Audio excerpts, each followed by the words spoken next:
നമസ്കാരം. നമ്മുടെ 8 കോടി രൂപ ഇന്ന് നിയമസഭയിലിട്ട് കത്തിച്ചു. ആരാണെന്നറിയണ്ടേ? പ്രതിപക്ഷവും ഭരണപക്ഷവും കൂടെ നിയമസഭയിൽ കയറി കാട്ടിക്കൂട്ടുന്ന കോപ്രായങ്ങൾ കാരണം നഷ്ടപ്പെടുന്ന നമ്മുടെ പൈസയാണ്. ഒരു ദിവസത്തെ നിയമസഭാ സമ്മേളനത്തിൽ വരുന്ന ചെലവ് ഏകദേശം 7 to 8 കോടി രൂപയാണ്. ആ കണക്കുകളിൽ ഇന്നത്തെ ഒരു ദിവസം ഇവർ കാണിച്ച കയ്യാങ്കളി, ബാനർ കീറല്, അങ്ങനത്തെ പരിപാടികൾ കാരണം നമുക്ക് പോയത് 8 കോടി രൂപ. എന്തെന്നാ ഇവന്മാർ ഇവിടെ കാണിക്കുന്നത്? അവിടെ എന്ത് നിയമനിർമ്മാണമാണ് ഇന്ന് നടത്തിയത്? ജനങ്ങളുടെ എന്ത് പ്രശ്നമാണ് അവിടെ ഇന്ന് പരിഹരിച്ചത്? ഒന്നും സംഭവിക്കുന്നില്ല. ഇവർ ചെയ്യുന്നത് ഒരു ശബരിമലയുടെ പ്രശ്നം വന്നു, ഓക്കെ, അത് പറയേണ്ട ഏറ്റവും പ്രൈമായിട്ടുള്ള ഇടം നിയമസഭ തന്നെയാണ്. സർക്കാരിനോട് നേരിട്ട് പറയേണ്ട ഇടം നിയമസഭ തന്നെയാണ്. അതെല്ലാം സമ്മതിക്കുന്നു. പക്ഷേ എത്ര നാൾ ഇത് തന്നെ പറഞ്ഞുകൊണ്ടിരിക്കും?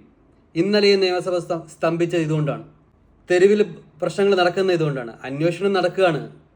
കോടതിയെ വിശ്വസിക്കൂ, പോലീസിനെ വിശ്വസിക്കൂ, ആരെങ്കിലും വിശ്വസിക്കൂ. ഇത് പ്രതിപക്ഷത്തിനെ മാത്രം പറയുന്നതല്ല, ഭരണപക്ഷവും ഇത് തന്നെയാണ് കാണിക്കുന്നത്. ഒരു ആരോപണം പറയുന്നു, തിരിച്ച് അവിടെ വെച്ച് വേറെ ആരോപണം പറയുന്നു, അങ്ങോട്ടും ഇങ്ങോട്ടും പറഞ്ഞ് നശിപ്പിക്കുകയാണ്. ഇതിൽ നിന്നൊക്കെ എന്തെന്നാണ് ഇവർ നേടുന്നത്? ഇതിനേക്കാളും നല്ലത് ഇവർ പ്രൈം ടൈം ന്യൂസ് ഡിബേറ്റിൽ സംസാരിക്കുന്നതല്ലേ. പാവപ്പെട്ടവൻ വൈദ്യുത ബില്ല് അടയ്ക്കാൻ വേണ്ടി കഷ്ടപ്പെടുന്ന ഈ കാലത്താണ് നമ്മുടെ പൈസ എടുത്ത് ഇവർ ഷോ ഓഫ് കാണിക്കുന്നത്. ഇത് ഷോ ഓഫ് എന്നേ പറയാൻ കഴിയും. ജനങ്ങളെ കാണിക്കാൻ വേണ്ടിയുള്ള കാട്ടായങ്ങളാണ്. ഇതിനൊക്കെ എതിരെ നമ്മൾ ചോദ്യം ചോദിച്ചേ പറ്റുള്ളൂ. Thank you.